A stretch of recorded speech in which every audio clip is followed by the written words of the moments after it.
मुदतीआधी कर्ज फेडणाऱ्यांना आता दंड भरावा लागणार नाहीये।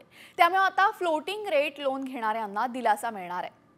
आरबीआय प्रीपेमेंट पेनल्टीवर दिलासा देण्याची तयारी आहे, तर बँकांसह इतर सावकारांकडून फ्लोटिंग रेट कर्जाच्या मुदतपूर्व परतफेडीसाठी कोणताही दंड आकारला जाणार नाही। रिझर्व्ह बँकेने बँकांना प्रस्ताव दिला असून 21 मार्च 2025 पर्यंत बँकांकडून सूचना मागवण्यात आल्या। त्यामुळे आता लाखो कर्जदारांना मोठा दिलासा मिळणार आहे।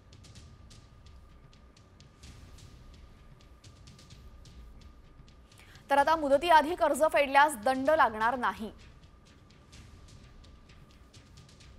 आरबीआय कडून बँक एनबीएफसीएस साठी नियमावली आता जारी करण्यात आलेली आहे।